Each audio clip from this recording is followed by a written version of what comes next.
Alright, let's talk about something you probably won't hear in your history class. I'm talking about Assab Port, that stretch of coastline on the Red Sea.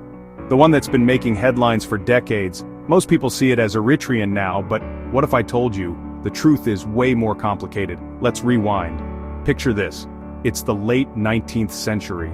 Ethiopia, one of Africa's oldest nations, is landlocked but fiercely independent. Meanwhile, European colonial powers are carving up Africa like it's a cake.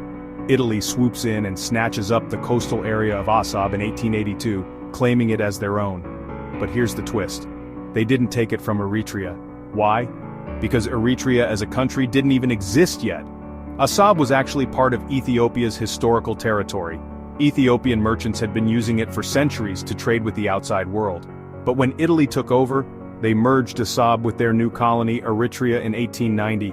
So Assab's story as Eritrean is really just a colonial invention. Fast forward to the 20th century. After World War II, Italy loses its colonies. The United Nations steps in and decides Eritrea should be federated with Ethiopia. For a while, Ethiopia regains access to Assab, using it as its main port. But politics get messy. Eritrea fights for independence, and by 1993, it becomes a separate nation. Assab goes with it. Here's where things get tricky. Ethiopia, now landlocked again, loses its main access to the sea. The world just shrugs and says, well, that's how borders work.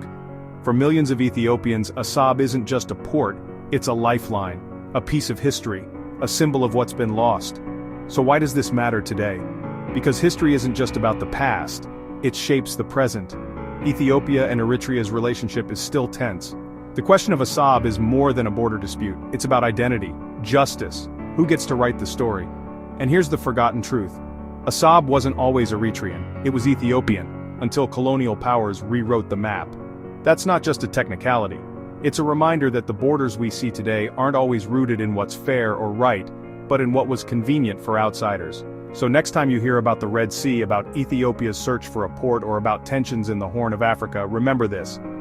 The story of Assab is a story of lost history, colonial deals, a nation's longing to reconnect with its past. And maybe, just maybe, if more people knew this forgotten truth, the future could look a little different. Thanks for listening.